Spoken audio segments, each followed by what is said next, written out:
All right, I'd like to do a little mini lecture here. Hopefully, keep it pretty short. Synthesizing a couple things that we've been studying so far: Catcher in the Rye, Plato's Allegory of the Cave, Into the Wild, Descartes, and now as we're reading, Leo Tolstoy has been referenced a couple times, and all of these, strangely, some of the connections with anomie are on purpose, but many are not. It's sort of strange how it's all sort of connecting in this way. And you know, maybe part of it's to be expected. We've discussed how in the postmodern era that we're in right now, anomie is a plant that's flourishing. And that wasn't always the case. The anomie, as you know, is a sort of despair and low-grade anxiety that arises from a lack of instruction or lack of guidance, moral guidance, or virtue guidance. If the best way of putting this is looking, I suppose, at television right now, or the MTV music videos, YouTube clips. There's absolutely no virtue guidance going on. Most people look at that and think there is a problem, that there doesn't seem to be a belief in any sort of moral structure right now.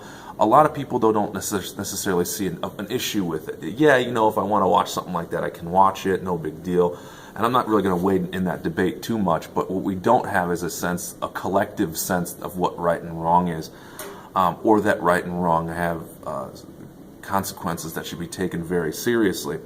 But before the postmodern era, it's just as certain as the wall behind me is beige. They believed in a very complex set of moral truths as explained in the Bible.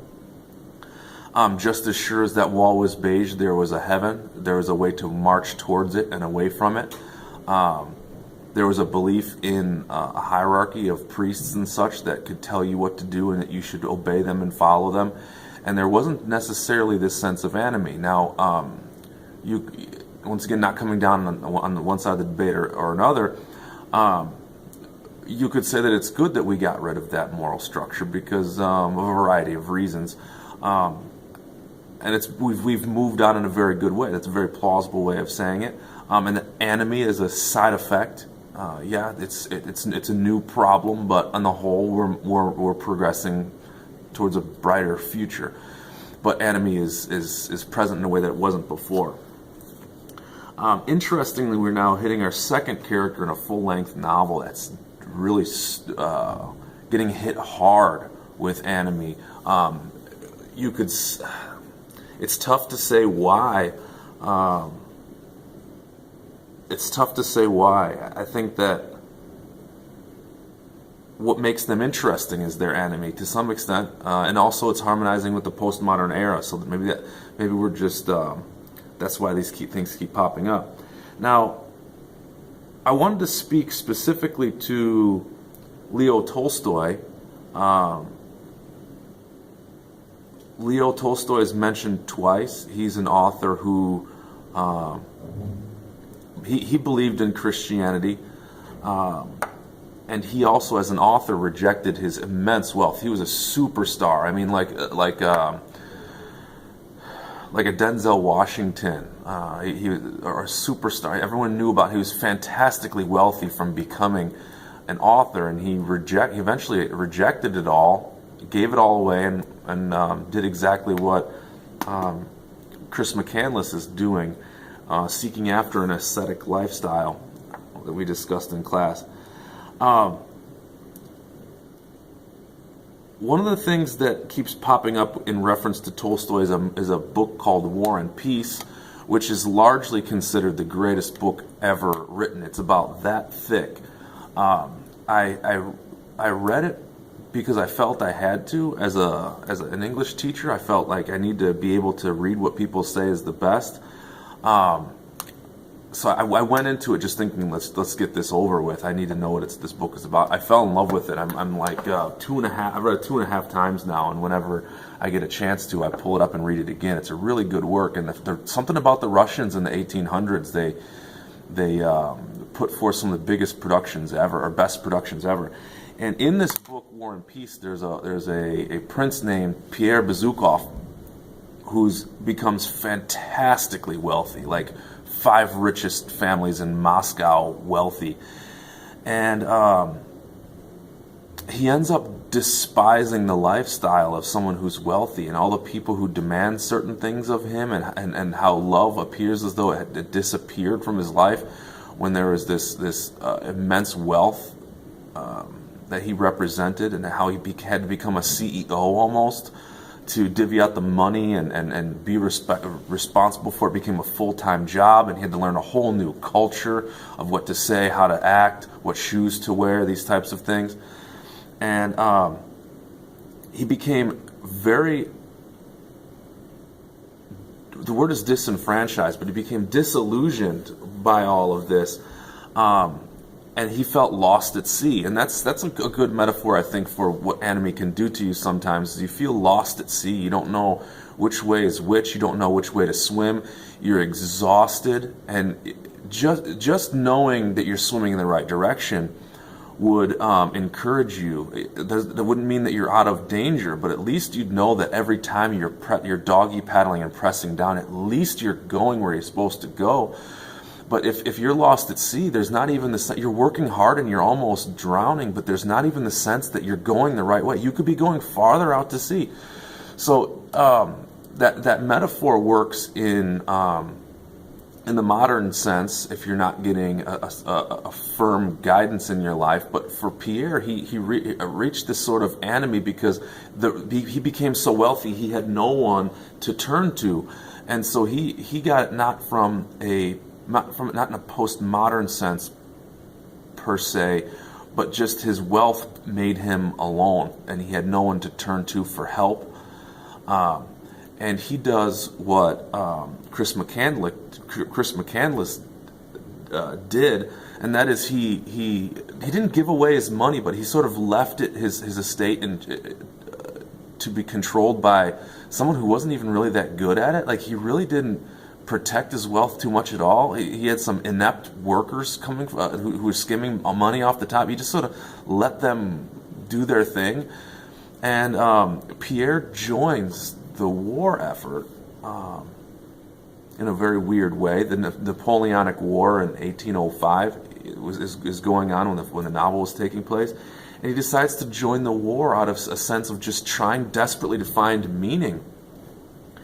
And strangely, because the life he had was the wealthy life he had was so disillusioning for him, he did find meaning and hope and peace, ironically, in war. He found internal peace in the external war of the Napoleonic war that was raging on. And there's this beautiful scene where I just marked the crap out of this when I saw it in the text. He gets captured, and he's essentially being marched to death. Pierre Bezukhov, this man who rejected everything and went to war, he's being marched to death. He's delirious. He's having the worst time imaginable, and his feet feel like they're going to fall off. His shoes he's been marched out of his shoes or his boots. And in his delirium, he has this feeling that Tolstoy writes beautifully, that really what's going on right now is no different than being in a ballroom in a fancy mansion. He says in his delirium, his feet are killing him, and he wants to do anything but continue marching. And he has this epiphany that he had that exact same feeling in a ballroom when his feet were forced into very tight-fitting dancing shoes, and he had to pretend that he cared about people and speak in a certain way and show respect to people who he's supposed to show respect for, but he has no respect for them. He had just as much disgust It's just as much. He was in just as much hell in that ballroom when he was wealthy as he's having now as he's being marched to death. And it really shows a strange paradox of what is meaning. No, that's too vague. We've discussed this before about how you can have internal peace when there's hell raging on external to you, or you can have external peace with a war going on and a hell inside of you. And I think that's what's going on a little bit in our modern culture, is that we do have peace all around us, but our inner selves are not being curated or maintained properly, which is opposite from the classical era where they had hell raging around and external to them, whether it be polio or war or whatnot, but they were at peace inside. So that metaphor, that beautiful passage from War and Peace, is showing that showing the weirdness of being in war but being at peace, and then conversely being at peace but being at war. And that's the theme of that novel. And so when Chris McCandless is referencing Tolstoyan renunciation, asceticism,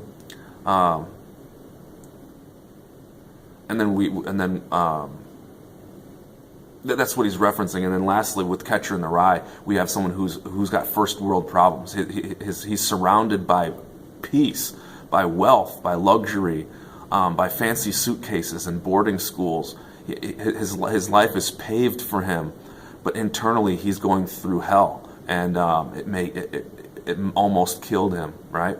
Okay, so that's a little jazz riff on anomie, and the synthesis packet gives you a little bit of context and some more experience with the postmodern terms. Cool.